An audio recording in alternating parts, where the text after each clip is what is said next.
Episode of Real Estate Uncensored. This is the place where you get actionable ideas, insight, and inspiration to turn your real estate career into a life of freedom.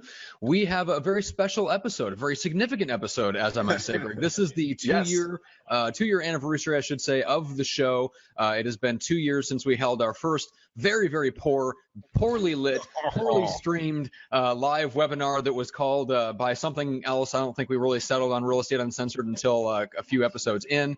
And so this is really the first, it's kind of the second anniversary of the first time we did anything publicly together for real estate agents and interviewed and did some training live.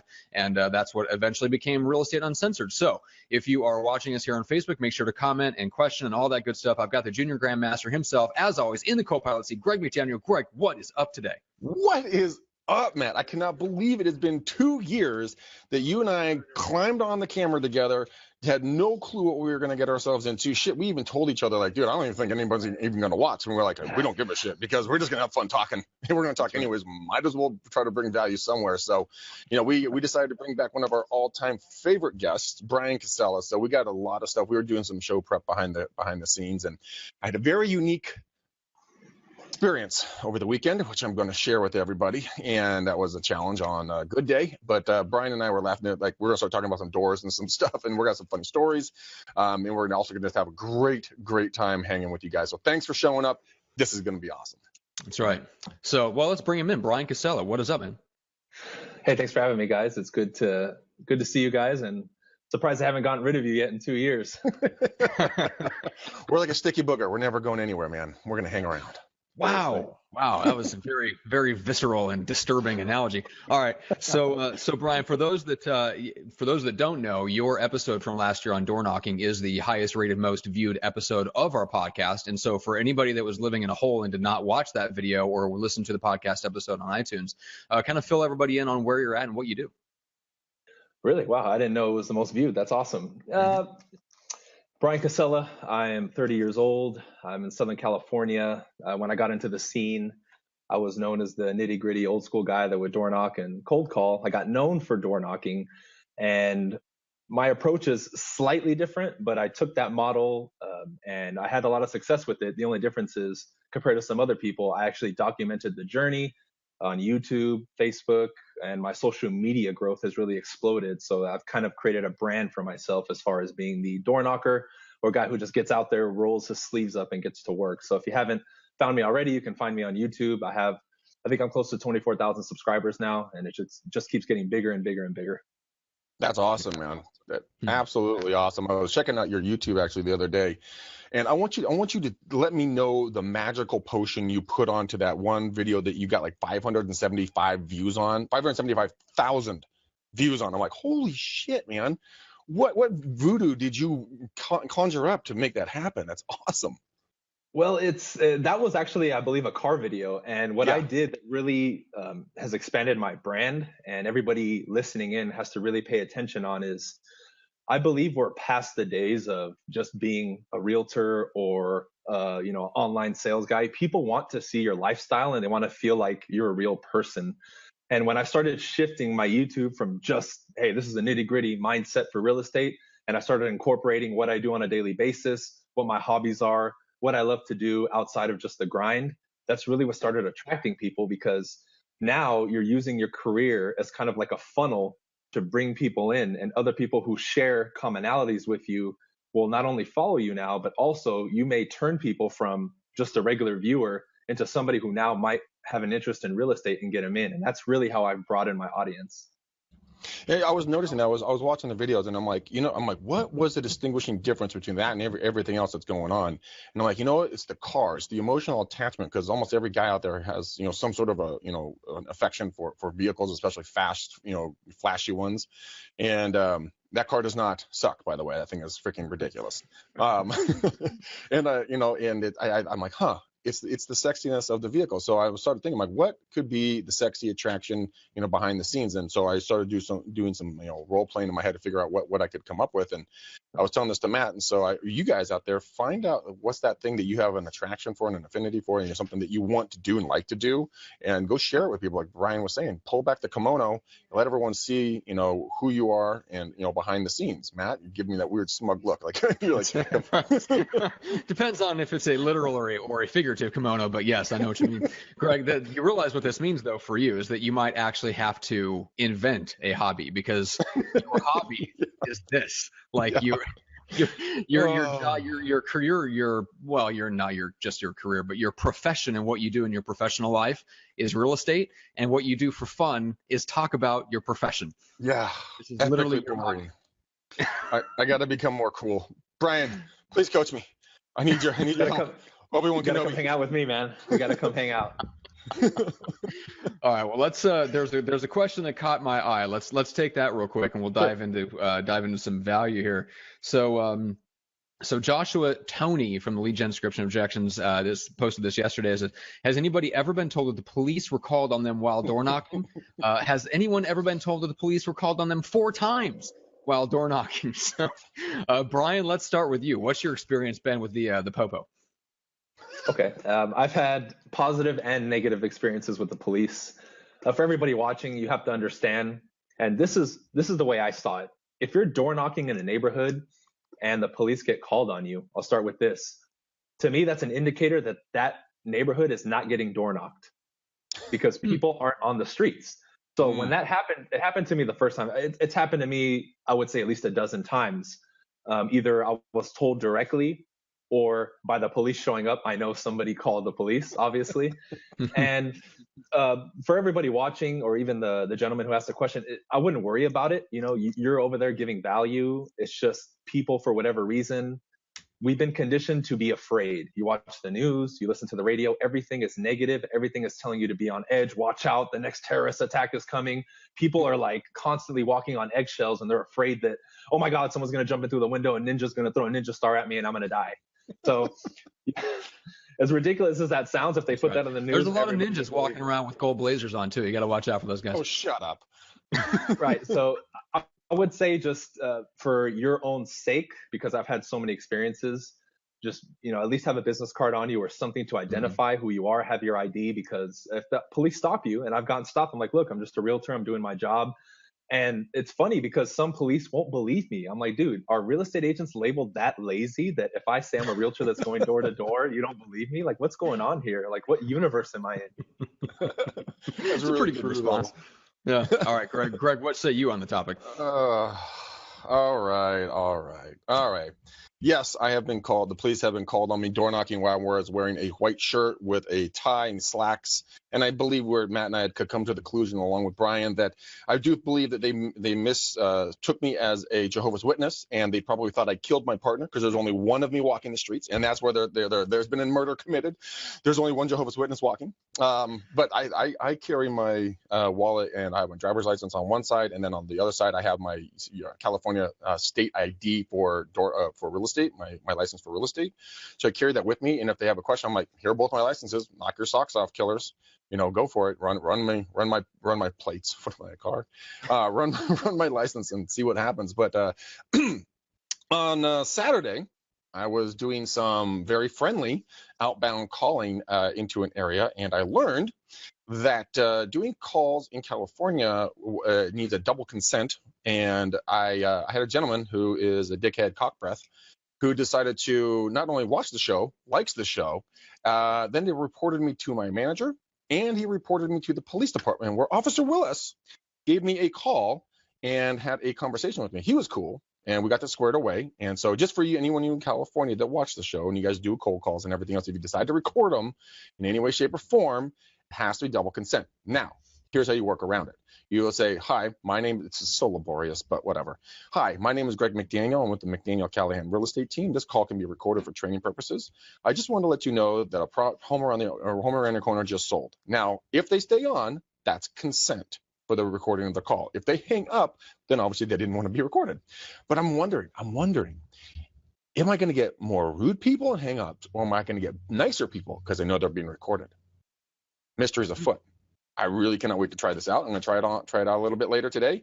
Anyone that wants to tune in today and watch me either get bitch slapped all over the phone or an ultra success, we will celebrate no matter what.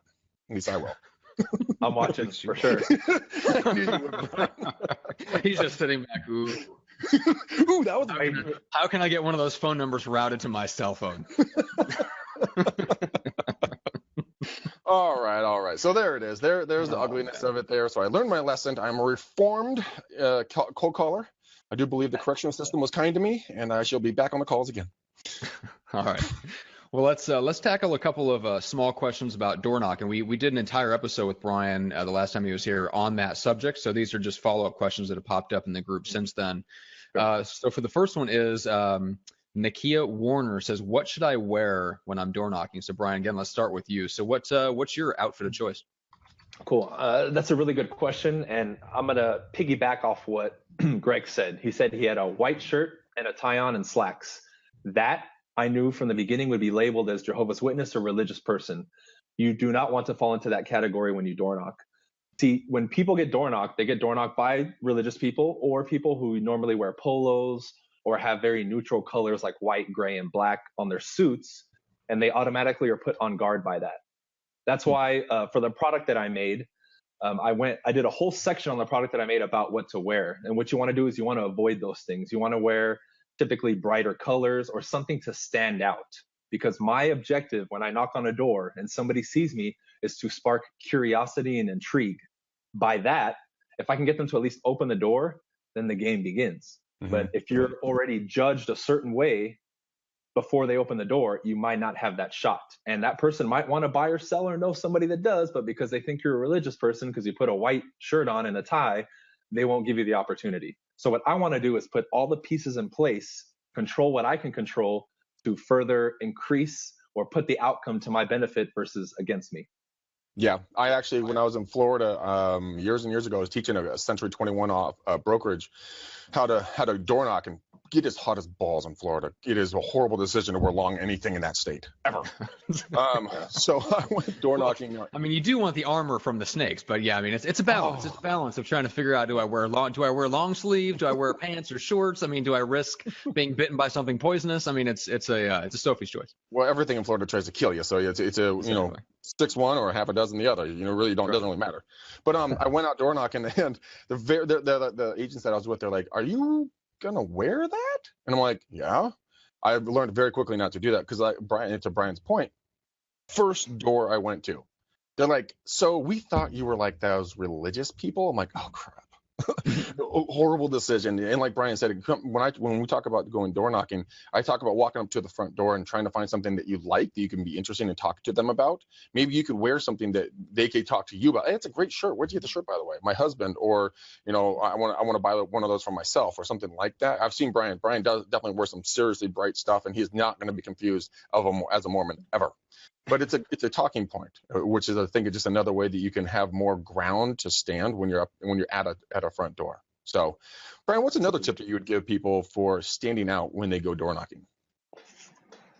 Smile. Something as basic as that. When I knock on the door and I step back, I have a huge smile on my face. I've noticed the few times I've gotten door knocked that when someone's waiting, nobody ever smiles. Like, that's something that beyond real estate and door knocking has gone out. When I see the average person walking around, driving, just interacting with life, everybody's very sad or neutral. So if I come in, yeah, I noticed that for the most part. And when I go to the door and I knock and I'm smiling, even if somebody opens the door and they're not smiling, eventually your smile creeps onto their face and you will start raising their vibe.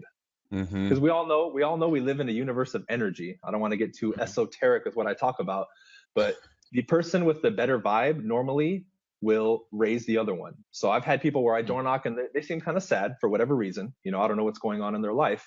And me being upbeat, it slowly creeps into them and goes through their system. And before I know it, they're smiling, or I at least have brought them from sad or not happy to neutral, which is grounds that I can go with. Now, having the smile to me has opened more doors than anything else. Not a fake smile, not a clown smile, just a pleasant smile on your face. So not a Matt smile. Okay, learning this. Okay, good. I was like, what the hell? I'm middle of texting on the show. I'm multitasking. Don't talk to me, Daniel. No, but no, it is true. When I was taught to go door knocking, Bryan, you're right on. I was taught to smile, bring more energy to the conversation. Talk about them, ask questions about them, be upbeat, be positive. And it's surprising that you're right on that. A lot of folks just aren't positive. They already think they're coming from a negative mindset or from a lack of mindset. Like, oh, well, they don't want to work with me. Oh, they don't like me. Oh, this isn't going to happen. My broker was right. I haven't gotten any leads. It's like, yeah, dude, because this is your second door. You got to go a couple more doors. And Absolutely. If you get into power poses, and you can, power poses, we talked about that. Amy Cuddy, I'll put a link to her TED Talk. But if you do a power pose, and Midori right here, she was all negative Nelly a couple, like last week. Oh, these people are being mean. It's not working, blah, blah, blah. So I made her do the boss power pose for 3 minutes. The first phone call, an appointment. Boom. It works, guys. It really does work. And if you get yourself in the right mental mindset, Tony Robbins always talks about getting in state. That is getting in state. Be ready to go out there and have fun. My father started doing door knocking 45 years ago in Boulder, Colorado, in the snow. No joke. And he would go out there door knocking every day, 7 days a week, because a young wife to feed. He had no money. So he went out there with the mindset that he had to cure for polio and that people like him. They just don't know him yet. And with that mindset, he's made able to make millions and millions and millions of dollars by just being persistent and consistent. Like, Bryan, I bet you anything. I'll bet you dollars to donuts that you have a specific schedule for your door knocking, and you can track your numbers based upon your conversion rates and the rate of people you talk to, all of that stuff. So you can basically, exactly your value for your time out there. So when you meet someone negative, you're like, oh, whatever, they're just having a bad day, right? Yeah, absolutely. I figured it a while back, and I think it was about a year ago. I was for door knocking, I was just under $400 an hour. So $400 an hour for door knocking, that's like lawyer money. Yeah. So I mean, and you get fresh air, sun on your face, and you get out of the damn office. I mean, and you get to lose some pounds. Those pesky holiday pounds. Those fuckers are hanging around me right now. It sucks. Yeah. Everything you said falls under what I said earlier about control what you can control. I can control having a smile on my face. I can control my expectation of every door knock. I can control how I make myself feel and the feeling I create inside of me. And the more we talk about this, the more people are going to understand that 99% of the battle is what's going on between your ears and your physiology and all that. It's not a magic line that I'm going to give you or Greg's going to give you. It's about taking action and then having the right mindset to back the action. There's no special pill here. It's a matter of using what's effective, keeping it simple. Like what is I think Tony Robbins said it, right? KISS, keep it simple, stupid, KISS. Yep. There you go. Because what he also said, complexity is the enemy. Yeah, complexity is the enemy of execution. Yep. Yeah. And control what you can control, put whatever pieces you can, and when you knock on the door yells at you. You never know. You don't know what's going on in their life. All you can control is yourself and how you respond. And that's probably what has led me to the success today over other people is I kept going and I took nothing personal. I just kept going, and that's it.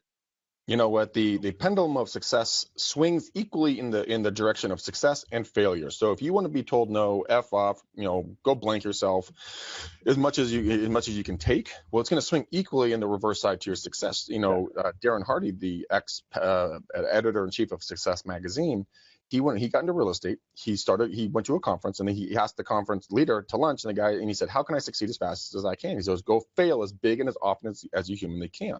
So Darren went out there every single day and was told no 50 times. He wouldn't stop working until he got told no 50 times a day. Now, within, I think, 6 months, he was a number one in his office. Within a year or year and a half, he was a number one in the county. And the reason why I know it works so well because he's right over here next to me in Alameda County. So I know it works here in the Bay, so it's going to work down in LA, it's going to work in San Diego, it's going to work anywhere else. Just go out there with them. Go get the book, Go for No. We've all talked about this book. And then understanding gamifying the getting told no. Now it's like a welcomed part of your day. You're like, oh, thank God you told me no. That means I only have 39 more to go. Can your friend tell me no too? That would be awesome. That's awesome. Okay. Follow-up question to the last one in terms of like what to wear and things like that. Michael Honorwood says, how many people wear name tags when door knocking or simply out in the public eye? And if you feel strongly to or not to, please explain. So Bryan, what about you? Name tags. To me, that will depend on the person. I personally, after experience, especially door knocking, decided not to wear my name tag because people could see it through the door and they would shoo me away before they opened the door. Mm. But I mean, that depends on the individual. If you're going somewhere where maybe you're going where there's going to be a lot of people and you're going to meet people, yeah, throw the name badge on. That's entirely up to you. As either a big disadvantage or advantage, I really don't see one personally. But I would probably, if it was me, I would put it on for networking events or somewhere where I know there's going to be a lot of people. Mm-hmm. And if I was actually going to go door to door, I wouldn't put it on for that very reason, because I've experimented with and without it. And I had a lot of people shoo me away when I had the badge versus if I had the opportunity for them to open the door, even if they didn't want to talk to me, I know I can get into the conversation. So, yeah. You know what? Yeah. I had a new agent about 2 years ago. She was a mom of 3 kids. She's getting back in the business. She wanted to get out of the house, and I think her daughter's like 12 or something at that time, and she was playing volleyball. And the agent was at the office. She had her name badge on, and she went to the volleyball event. Totally forgot to take off her name badge. And one of the moms that she's friends with, she sits down and they start talking. And the lady looks over and goes, "Oh my gosh, I didn't know you were in real estate." And she's like, "Oh gosh, yeah, sorry, I forgot to take this off from work." She's like, "It's amazing. You know, my husband and I would like to buy another investment property. Would you mind representing us?" And the lady's like, "Yes, you can." "Yes, I can." And she got a deal out of it. And it's interesting, if you're at the level where you don't need a name badge, but you can have the opportunity to get custom monogrammed shirts, long sleeve or short sleeve or something along those lines that have your team name on it. That's another opportunity. I've tried it with that. The monogram app actually seemed to work pretty well.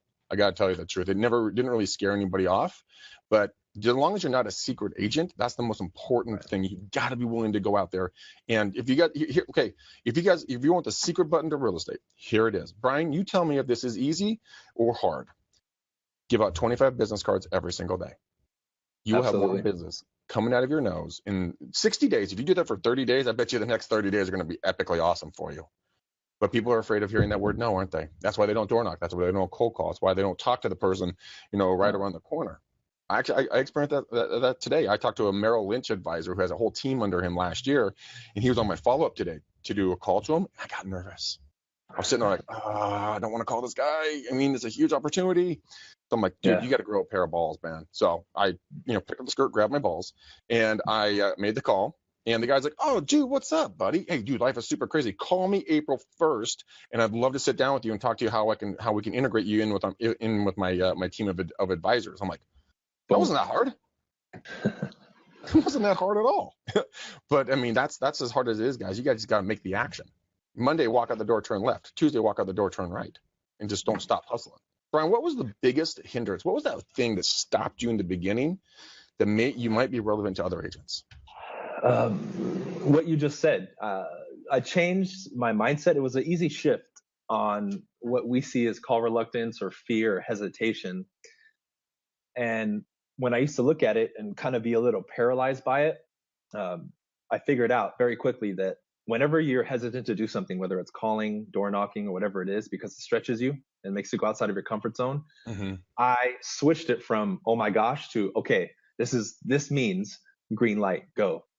Because anything that you feel uncomfortable about, like, remember, everybody I'm sure watching this can remember the first time they got on a bike and how nervous and hesitant they were. And then once you got the wheels rolling a little bit and went from fear and anxiety to, oh my God, I'm doing it, and then feeling good. You see, we forgot how to be kids again. When you were a kid, you were fearless before you got all these blocks. And the more I get back to that, the more success I'm having, because I see the world as my oyster. I guess that's a good little pretty thing to say. So all I did was I went from fear being something that paralyzed me to saying, okay, I have to get through this, because what I want that's on the other side of this is the life of my dreams.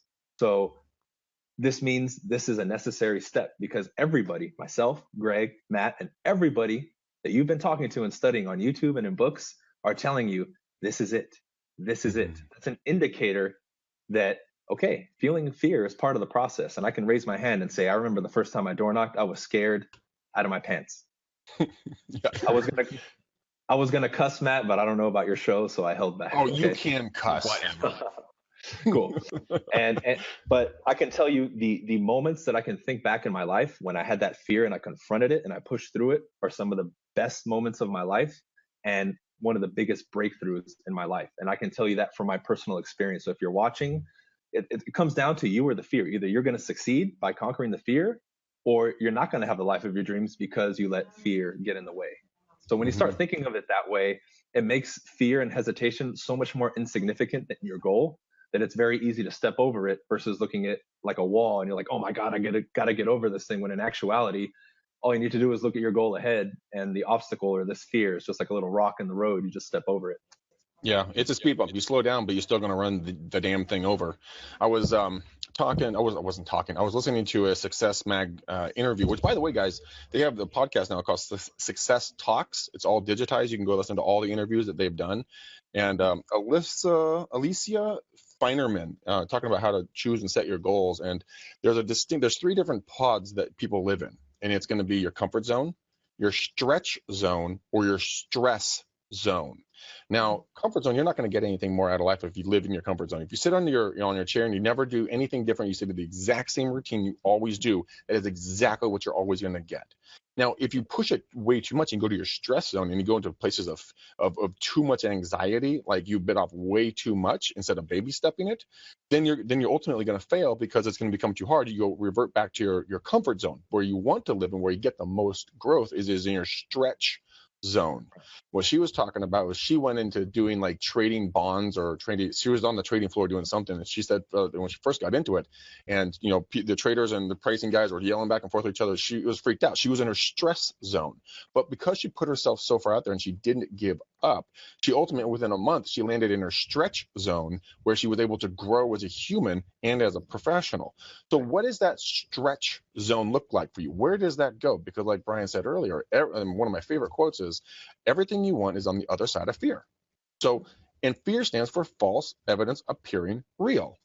It is not a real thing. It's what you give it, the power, the energy. I'm very much into the whole meditation like you, Bryan, and all that goodness. And I've seen tremendous things change in my life as soon as I change the way I view them. Instead of this being a no, like I said, no, go F off. We're not going to list our house with you. Okay. Most people take that as a personal hit. They're not saying Bryan Casella is the spawn of Satan and we want nothing to do with you. They're saying what you're offering me is not something that is in my life plan right now. Okay. Totally cool. Don't take it personally. Keep on moving, make it fun for yourself, and go reward yourself. If you're able to go get 50 nodes or 25 nodes a day, do it for a week. Maybe take your significant other or your boyfriend, girlfriend, husband, wife out for drinks, or maybe go out with your buddies or your girls, or go buy yourself something that you've been looking for. For Matt, it'd be a stack of cookies. I mean, the best cookies, the homemade cookies. He'd get himself 24 homemade cookies with chocolate chips and just chow down. And he'd be able to. It's true though. But reward yourself for being told no, because I guarantee you will see success if you're willing to go through the pain. But so many people aren't willing to do it because they hear everyone tell them, no, it won't work. It can't happen. You're stupid. This is old. This is rusty. This is, blah, blah, blah.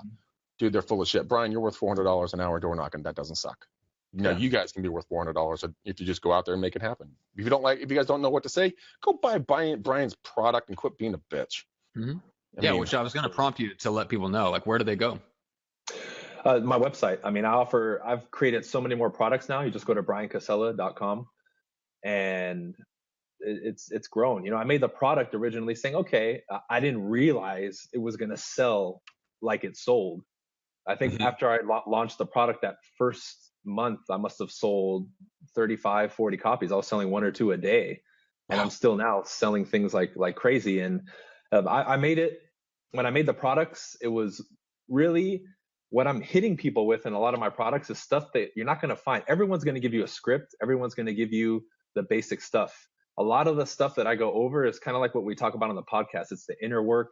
It's what to wear, how to, the proper body language. I go over the stuff that you're not going to find with the coaches. And that's really what helps people get success. I mean, I get testimonial after testimonial of guys who are brand new. They're like, dude, I bought your door knocking product and I got 2 or 3 listings within the first month. I'm like, whoa, that's awesome. And they're brand new agents, and it's crazy. But when I made the product, and I remember when I made the products, or all of them, I just do them on the spot. There's no planning. I just turned the camera on and I recorded for 2 or 3 hours and I did the product. Like there's no editing, nothing.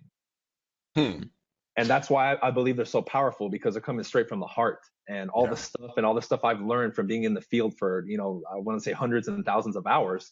And I'm sure Greg has seen and done it all. So if he makes and packages a product together, hint, hint, he's going to be able to give you a lot of things that you're not going to find in the books and what the other coaches teach you, because he's lived it, he's breathed it, and he's giving you his secrets that instead of you spending 10,000 hours to earn it, you pay him 50 or $100 or whatever it is, and you get it condensed into 1 hour. That's the beauty and magic in these things. Yeah, Brian, we actually are coming out with something. Matt and I have a Rockstar prospecting product that we're going to be putting out there. So folks are going to be able to watch it live stuff, or you can buy the recorded version of it. I mean, it's going to be something similar to that. And then we got a whole laundry list of other stuff to be bringing out there. Because, I mean, if you and I and a couple of the other guys and gals, when we get together with that product, that program that we're going to be launching here soon, you guys are going to come to where we all are. We're going to be a central hub of information. We can come and learn from Brian, me, Matt, a bunch of other active agents that are in the market. Dude, you guys are going to get so much value. It's going to blow your socks off.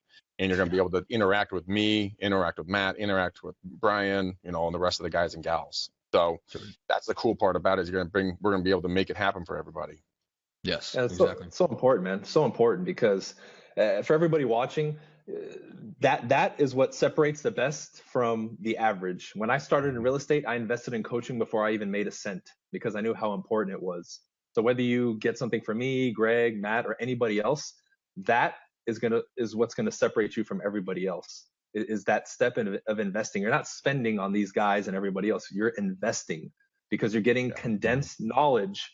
People have already gone through the failures. If you want to shorten your learning curve, invest in somebody that is where you want to be, so you get a direct path there, instead of having to go up the mountain zigzagging, trying to figure it out on your own. In the long run, you're going to make more money. The successful people invest first. Dude, I remember when I started getting into online sales, separate from real estate, I paid a guy a couple grand to spend a day with him. I said, take my money, teach me. And guess what? Within weeks, I made that money back times 10. But that mindset is a mindset you need to carry into this and everything else. Invest. Do not hesitate to invest in somebody to teach you. They've been there, they've done it, and they can literally hand it to you on a silver platter if you're ready. Yeah, that's so true. And I think, Brian, as well, as I don't think there's one coach that can be your coach for life these days. Knowledge is free out there. It's a sourced product. So people could come learn from me from something, then they've learned all they can learn from me. Then like, oh, we'll go to Brian. I'm going to learn this from Brian. I'm going to go to Matt, learn this from Matt. And you're going to bounce around like a honeybee, getting all the knowledge that you need from all the people, so you can be the complete person that you want to be and learn what you want to do, because it's no longer door knocking and cold calls are the only ways to do business. Like, you're making a lot of money online on a monthly basis, but it's not like you're selling a widget. You're selling an actual product that's changing people's lives and putting them first, not you first. And that's where I think the coaching model as a whole is going to have to change significantly, or be completely broken and rebuilt, because this kind of knowledge was not available 15 years ago. I mean, we were in a radically different world. I mean, shit, a year ago, we were not doing this. I mean, and 6 months ago, we couldn't do a group call like this. 4 months ago, we couldn't do a call like this. So, I mean, it's rapidly changing. So go out there and try to go out with a giving mindset and see what you can give to your community, and then get involved with stuff, and then, parlay it into, a lead generation process for you. I mean, what if you like to hike or bike? I mean, my business partner, Chris, he's an avid cyclist. He's a Cat 3 or a Cat 4. That's a racing terms for he's really freaking good. And he spends a lot of time on an itty bitty teeny tiny seat wearing spandex. But you know what? That is, we call it his mobile prospecting, because that's brought in. It is. Oh my God. That's awesome. Dude, I went to a cycle class the other day. My butt hurt so bad when I got off that bike. I'm like, Chris, how do you sit on a tinier seat for a ride like 100 miles and be fine? I just don't get it. Genetic mutants, I say. Genetic mutants. Oh my God. All right. So here's something I'd like you guys to get into is kind of where you guys are going with your business. Because Brian, you talked about doing what scares you and taking that fear of getting out of your comfort zone as an indication that that's what you need to do. So what does that look for you nowadays? Now that you have a good solid foundation, you've got a good predictable business, you know exactly what you need to do, that if all else fails, you can get out there and you can make X amount just doing what you do, going out there and prospecting. But what's the next step, and what element of that is kind of lives in that stretch zone for you? Great question. What really started to kind of frightened me and forced me to get into the stretch zone was leveraging. We've all read The Millionaire Real Estate Agent. If you haven't, read it. I joined Keller Williams about 3 months ago, and that was the biggest, I guess you can say, object outside of my comfort zone that I had hesitated, because I've always been that way personally. I'm very competitive. I'm very perfectionist. It's like, I can do it the best. Let me do it. But I realized that's what was going to cause me to plateau very soon. So as of late, I've been building my team and giving more responsibility to the people that I hire. And I realized that was my number one fear, was leveraging in every sense of the word. Even the TC, I was always checking on the TC. Hey, have you done this? Are you doing it right? Like, I was very, very particular about things. But as I'm doing it more and more, and it scares me more, I realized the power in it. I needed to transition from realtor to business owner. Mm-hmm. Yeah. And a lot of people are afraid of that, or want to almost sweep it under the rug. Sorry, I just totally hit my mic. Sorry. Okay. I know I'm dropping knowledge, Greg. I must have made your head burst. It's okay. I did. I'm reaching back for a Band-Aid. Aneurysm. Yeah, and that's the biggest thing. I know a lot of people are afraid, or we come from like the old school Mike Ferry, like, oh, do it all yourself. You don't need to hire people. That's the wrong way to do it. And I understand where they're coming from with that. But it really has just sparked growth and has allowed me more time to build it the way I want to build it and get into other avenues as well. Mm-hmm. And pretty recently, I've been, in production a little bit less and less. And my team, the first 20 days of 2017, has already taken 4 listings and taken on 2 new buyers. And I know our yearly goal is 65 units as a team, and I think it's just under $1 million in commission. And I want to do that with a team, not just myself. I know with myself, I could probably make a little bit less than that, but I'm going to be in my business 14 hours a day, grinding. And I don't know if I want to do that, because I like the YouTube, I like coaching, I like teaching, I like making products. But and I'm seeing the results already. And I hesitated for over 6 months to do this. And I finally said, you know what? I'm doing it, because the life that I want, like I was saying earlier, I knew was on the other side of leveraging. And that has been the biggest eye opener for me, biggest progression. And now I'm seeing it already come to fruition quickly. It's not like you guys are going to have to step outside of your comfort zone and then 2 years later, you're going to see progress. You see it immediately in the way you feel, and you have to, it's who you become in the process. I'm a completely different person today than I was 3 years ago. The person 3 years ago could not handle the responsibility of a team, products, coaching, and all these other things. It's through stepping outside of my comfort zone that I've expanded my capabilities, because you hear it all the time, as within, so without. You have to become, I think Jim Rohn says it too, you have to become the person, you have to become success before you will have it.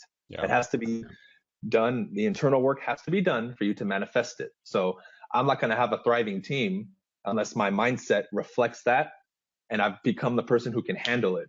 That's why you see people win the lotto, and 99% of them within a year or two, they're broke again, because they're not prepared for that level of money yet when they get it. Yeah, it's so true. Writing your goals down, setting up a dream board, getting your mental mindset there on a daily basis. I put it into my calendar that I'm religious about. Going to the gym throughout the week in the mornings. If I wake up around 5, get in the gym about 6:30, 6 or whatever else, there until about 7. Meditate and go review goals from 7:30 to about 8 or 8:30. Really do some energy releasing, do some meridian tapping, some writing down my dreams and everything else, putting myself mentally there. My subconscious is going to that happy place, that new place every day. Every day that I do it, I didn't do it today because I was a lazy bastard. But I got up, and every day that I'll sit there and I'll release energy and manifest something into my life. It is ridiculous how every single day something will show up out of the blue that I could never, ever have predicted when I do that. So if you guys, there's a guy named Brad Yates on YouTube. He does meridian tapping. You feel fucking stupid, okay, when you do it. You feel like an absolute retard. Do it in a room where no one can see you, okay? But then just look for the experiences throughout the day and how it changes your day, and just kind of be expecting good things. I will almost guarantee you that your first time, when you do this, you'll see amazing things transform in your life. So if you have a negative connotation about door knocking, do something, tap about being happy or something like that. But it's incredible. The mindset is 1000% responsible for your ultimate goals and being achieved or not being achieved, and your overall happiness. And look for the silver lining in any circumstances. If you get told to F off more times than not in one day, okay, people are just in a bad mood. Midori, the other day, she was doing cold calls and she was getting her ass handed to her, just brutally. But you know what? She stayed the course. Her last call, 2 legit leads that they wanted to do something here very soon. Boom. And I think that too many times people stop right before they become successful. I have this here. I'm going to show you this. I have this in my office. You know, the guy who gives up right before he hits the gold or the diamonds, or the guy that's just hard charging right behind him. He's going to get the gold. If you just taken that last door, that last call, that last networking meeting, that last whatever, that could have been. You're at an open house and that person comes screaming in at 4:01. You're like, you son of a bitch. And you're like, sure, no problem. I'll turn the lights on for you. God damn it. Turn the lights on. But then they stay there. They build a good relationship. Either you pick them up as a buyer or they end up buying that house. Right. Absolutely. And I love what you touched on, Greg, because again, this always circles back to the mental inner work. I guarantee if everybody from this particular episode, if you take nothing from it, but you commit to 1 hour a day, meditating and reading and feeding your mind and working internally, your life will completely transform in 6 months. I will put my license and my life on that. Yeah, I am with you on that one 100%. The old Native American story about the 2 wolves that live in your head. You have the white wolf and the black wolf. Not racist. And the young grandson is talking to the grandfather and goes, Grandpa, when the wolves, which wolf is going to win? And the grandfather says, whichever one you feed. Yep. So it can either be the negative mindset or it can be the positive mindset, because one of them is going to win. Just depending on which one you're going to buy the kibble for. Yep. Which one you're going to buy the kibble for? Oh my God! All right. So I'm curious about something. This is a good question that came up. So you're talking about just leveraging and getting things done through other people. So I'm curious. Let's start with Bryan on this one. There's a good question from Rick Blaine. He says, how do you guys organize your follow-ups? And especially, Bryan, I'm curious about how you organize it for your team as well, so that you stay on top of it and make sure that other people are following up the way that you would follow up, that you would like them to do. So how do you guys structure that? Okay, cool. To start with the team, I have 2 accountability meetings a week, one on Monday and one on Thursday in the afternoon for about 30 minutes. That's when I go over all these things. Where are we at with this, check all the leads and stuff like that. It's a very quick meeting, but it also holds them accountable for all the tasks that I've given to them. As far as lead follow-up, I have a very, very simple system. We have 3 folders. We have an appointment folder. We have a hot lead folder, which is somebody who's going to either buy a home or sell a home with us within 7 days or less. And then we have a warm lead folder, which is somebody who's going to do something in 30 days or less. So every day we review those folders. The hot leads we review every day, obviously appointments every day. And the warm lead folder we look at Mondays and Tuesdays. And that's more of I tell people, when you start looking at these people that say 30, 60 days away, I'm sure Greg can attest to this. When you look at the lead, sometimes you have a gut feeling if you should call them or not. So I tell them to build and work on their intuition. If their intuition says call them, even if you talked to them 3 days ago and they're 30 days out, call them, because that usually is the right feeling. If they're outside of that, they go into my personal circle or my sphere of influence. I won't get too much into that, but then they go into my A team, which are people who are going to do a transaction in a year or less. We still call them once a month. I like that amount of follow-up. A lot of people don't ever do that level of follow-up, and it's funny, dude. Intuition, it has proven me right on more occasions than not. I mean, I've had this guy named Ryan. He was the boyfriend of one of my clients years ago, and he hit me up randomly this year and goes, "Hey man, I want to buy a house." Dude, he's been on my mind big time in the last 24 hours. So I'm like, I've got to call this homeboy and see what's going on. So I hit him up today. Left a voice message. I'll be getting back to him, but I can tell you personal and professional sides of your life. If you get that little whisper up in your head, like, hey, you should do this, or maybe you shouldn't do that, you should date that girl or that guy, and then your inside goes, stupid, listen to that little voice. It's going to save you a lot of heartache and pain. It also says, follow up with client or don't work with this person. If you get their negative, like, get away, run. And Absolutely. don't be like, oh, it's a deal. I gotta do the deal. No, you fucking don't. No, you Yeah, don't. I agree. How many times have you guys taken on somebody that you don't gel with right off the bat, only to kick yourself like days later or weeks later, and you're like, oh, I should have never violated my gut on that one. And now I Seriously. hate myself. I've done it. Oh yeah, there was this gal that I worked with, and she and I have become kind of friends now. But during the process, dude, she was an epic nightmare. I mean, to catastrophic proportions nightmare. And I literally, to the point, and I've talked about this before, I started referring to her, hey, hashtag worst client ever, shut up. And she's about my age. And she actually calls herself, hey Greg, it's hashtag worst client ever. And I told myself I should not have worked with her. I shouldn't work with you. Okay, you're kind of cute. I'll work with you. But you're a nightmare. Nope, got to go. And it was the greatest day on earth when I fired her. Oh, God. Never not listening to that guy again. Yeah. Well, in that particular case, that went to motivation. It's really hard to get somebody to pull the trigger on something when they have no time incentive, no urgency, no reason to pull the trigger on anything anytime soon. That's why I talked about the my buyer sheet that I use. It's 4 pages long. Gets really deep in there, and because it's an application, man, are they gonna take the time to fill this out? Because if they can fill that out, then I can do the best job for them. If they don't want to take the time, I don't see the dedication for them getting into something. They've been watching HGTV all night long, and they're all binged out on it, and they're like, oh, I think I want to buy a house. And you're like, you don't know what you're actually getting into. So. All right, Bryan, there's one last question I wanted to cover. So Keith Bowling says, I'm wanting to invest in a lead gen service this year. What lead gen companies have you had the best luck with? So now that you're expanding your team, Bryan, are you looking to invest in anything? Lead generation. Well, because I'll split it up into two. Look, if the person asking the question is going to focus on anything, I always tell people your foundation has to be prospecting based, because it's through that you're going to have the skill to later be able to go after these other leads. And what do I mean by that? If I train you for a month cold calling and door knocking, and you get the skill, now if you do online leads, mailers, or wherever it is, when the calls come in, now you can handle them efficiently, and you can have a lot higher closing ratio than if you go right out of the gate and get a new lead gen source where they call you and you're spending money and you have no idea what you're doing on the phone, via text or in person or whatever it is. Because then you're going to be putting a lot of money into something that's going to be flushed right down the toilet. Yeah, so you're saying get the mistakes out of the way for free. Yeah, I would rather you, even if you want to only do paid advertising, bite the bullet for at least a month or two and get some skills.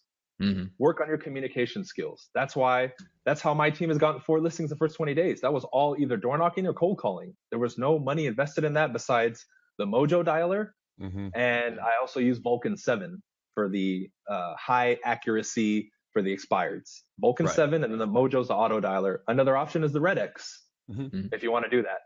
Now, on the flip side, the only thing I've done that's been paid has been some mailers. Now, I've had success with mailers only because of my training in cold calling and door knocking. When I get a mailer call now, I know right away if they're motivated or not, and I can get an appointment with my eyes closed. But had I not done the other side of it, which is the nitty gritty, roll your sleeves up, I would be lost on the phone and be like, this doesn't work. This is a waste of money. Another avenue you guys can go with, and you've seen me grow it, is my social media. I got 2 listings this last year off YouTube. I've gotten probably a handful of referrals off Facebook from it. Build your social media. It's free. All you have to do is smile behind the camera, post a video on YouTube and Facebook, start using Instagram. I mean, I have 24,000 subscribers now on YouTube almost. I have my friend limit on Facebook plus almost 6,000 followers. I have over 12,000 followers on Instagram. It's exploding. And my private messages, I get at least 1 or 2 every week, looking to buy a house, looking to sell a house. And I can tell you guys, and I'll end it with this, then I'll give it to Greg. You're going to see is the people who are our age, maybe late 20s, probably going into the 30s and 40s, who are on their phones a lot now. I guarantee you, and anywhere from 5 to 10 years, the people who have the biggest social media presence are going to be the ones getting most of the business. So I know my brand is going to skyrocket when it goes a lot exclusively to social media, and it will. I don't see Facebook and any of these things going anywhere anytime soon. So if it's free, use it to your advantage. Schedule 30 minutes or an hour a day to work on it and make a post, make a video. I'm posting listings on there. I'm posting all kinds of stuff. and it's like a magnet. I'm getting all kinds of people now. Now it took a year and a half to get a lot of traction, but it's worth it because it's free. And now if I get 2 or 3 deals a year from it and I make an extra $30,000-$40,000, hey, I'm happy. Yeah. So I'm with Bryan a bajillion% behind him on this. I want you guys to really start looking at social media with live video. Guys, this is the wild, wild west with live video. Instagram, you can do live video on Instagram now. You can do Periscope, which is Twitter's live. You can do Facebook Live. It costs you $0. This is the only platinum platform that Facebook will literally push you to the top of the news feeds at $0 cost to you if you do live video, because it's their new toy. That's unique content to them, which they covet more than anything on earth, because that is currency in the ones and zeros world. Because if it's original nowhere else they can only find it, that's where people are going to come to Facebook to find this stuff. Second off, when you guys start, if you guys honestly are afraid of it, you guys need to stop being afraid of this video. And they expect by 2020, 80% of all internet traffic is going to be live video. Facebook is predicting the same thing. About 75 to 90% of their feed is all going to be live video. If you look at it now, look at how it's trending already. Live video, news stations are doing live video. People are starting to do more live video about what they do in their life. If you want to see what people do and you'd be like, oh, what's this live video thing? Go to facebook.com/live map. I will put a link into this show for you. Okay, this is the greatest. You can be the greatest voyeur on earth with this thing. What you do is you just slide your mouth over the little circles, that are white or blue or something. Don't click on them. Slide them over. It will pop up, and you can see and hear what people are doing on Facebook Lives. You will see some of the biggest morons on earth. Okay, if I was an alien that was looking down on Earth to see if humanoids were something easy to take over, I'd be like, oh, this is in the bag. These people are fools. But it's really interesting to take a look at that stuff and start doing the live video. So here's an idea. I read about an idea the other day about how to make yourself stand out. And Bryan, I think you're going to love this, dude.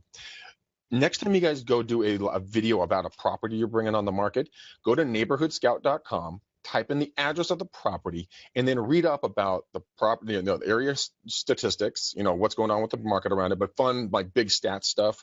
Then you go to notable and unique people and places around the property. So if there's a historical value to it, there's a good story to it, if you can talk about the languages, the different types of careers, paint a mental and physical picture in people's minds of what's behind all the rest of those front doors over there. Do I sound like the other people in the area? Will I have anything in relationship to them? Can I make friends with them?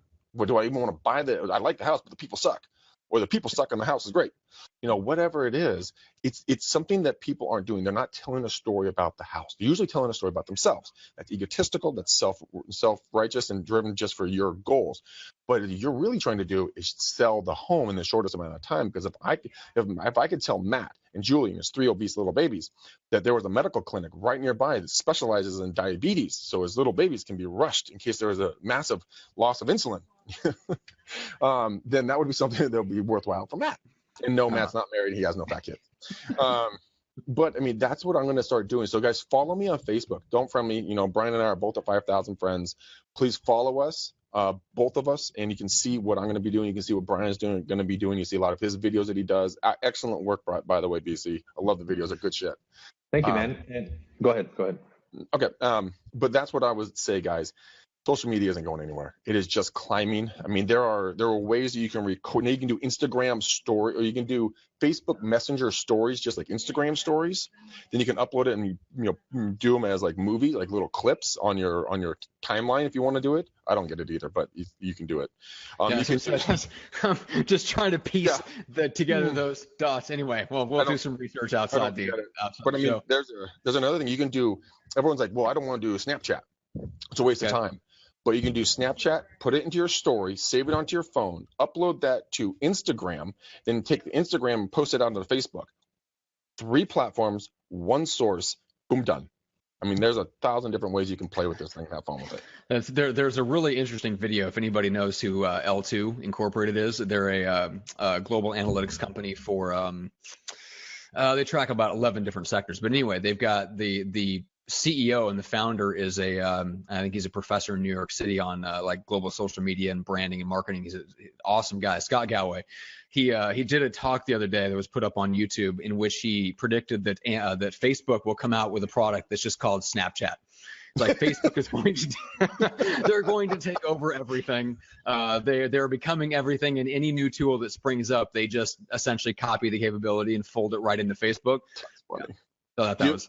So they actually started their own television. They're going to start their own television station for Facebook, and actually it's coming out. It's going to come out on smart TVs, Netflix, and Hulu. It's going to be Facebook Live. They're creating their own original content. Yeah, this is fucking awesome. Their own, so you can go through and see all the people that are live and just basically click on them like shows. And it's going to be live. It's going to be on the smart TVs, Hulu, and Netflix. I thought, and Amazon Prime. Bryan Casella on Facebook Live coming to Netflix and Hulu near you. $1 million idea. That's right.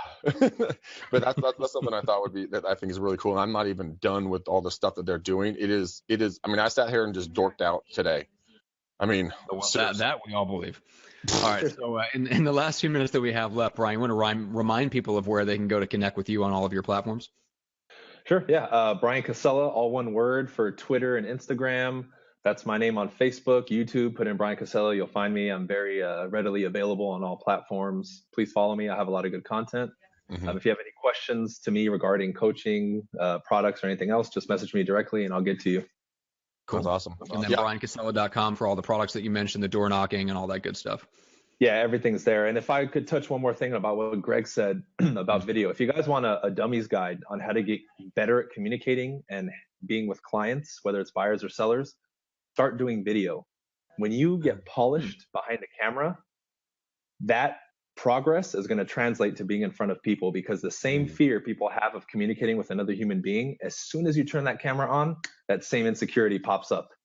Get rid of that, handle that, and your conversations and your closing ratios are probably going to increase a lot, because people are going to feel more comfortable with you. That's the most prevailing datum I get from all my clients. You know what, Bryan? We just felt so comfortable with you. We wanted to go with you. It's really interesting, you know, because you're killing two birds with one stone with that, Bryan. One, you're getting comfortable in front of the camera so that you can start doing lives or recorded videos or whatever else. But also the offshoot of that, or the leftovers, is the fact that you feel more comfortable just having communication, because I mean, in actuality, you know, when you look at someone in the eye to eye, that's why I say eye to eye, not eyes to eyes, because you can't focus on both eyes. I mean, you'll lose your shit. But if you always focus on one eye, and like a camera lens is essentially an eye, right? That's just one part of the human right there. Just start having a conversation with it, Bryan. I think that's phenomenal. I mean, that's the nugget everybody was looking to get out of this. I think that was a great tip. That was really good. Yeah. And I got one more, actually. Anybody who I picked up as a client that has seen me on Facebook Live or YouTube, because they saw me on video, I'm automatically seen as an expert. People forget that to the outside public, if they see you behind the screen, even if you have 5 YouTube followers, you're already seen as an expert. It's lovely to show up and they say, where do we sign? I don't even have to do a presentation. You just bring them a pen, like, here you go, you're going to need this. There you go. Seriously. That's literally how it is. Everyone's going to be like, no, it's not. If you're polished behind the camera, even if you're decent, people will be like, he's the expert. And you'll see just in the way they email you or contact you, oh my God, like, we really want to work with you. It's like, whoa, how awesome is that, versus getting told to F off on a cold call. I had one of our managers, Vance. He's one of our Blackhawk offices, and I'm no longer the corporate trainer. Thank God. I am free as a bird. God, it feels so good to say. But I loved working for him, but my time is better spent doing other stuff. The manager would always say, like, I put out the videos and stuff. He's like, "Hey, professor." I'm like, "Who are you talking? You're talking to me?" Oh yeah, hey, okay.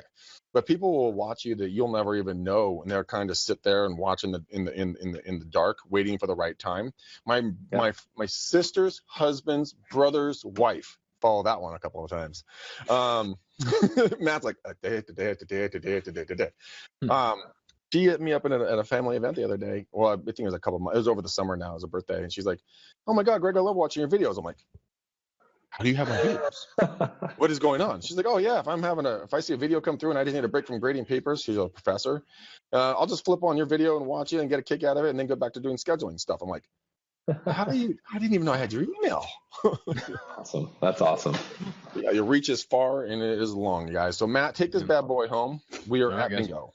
We are. All right. So for us, McDanielRealEstateSystems.com, make sure to check out everything there, including Greg's favorite scripts and our farming video training course, high touch real estate farming. That is all there on the website. Make sure to subscribe on YouTube, iTunes, or Stitcher, depending on whether you want the video or audio version, nestled between your ears where we so belong. Nestled so deep. All right. All right, guys. We'll let you go. Thank you so much for watching, and we'll see you on Wednesday. Me and Greg are back flying solo and taking your questions. That is Wednesday at 3 p.m. Pacific. We'll see you guys then. Yeah, guys, go to the Real Estate Uncensored group, post questions there, and we will answer them on the show. We love you. Bryan, you the shit.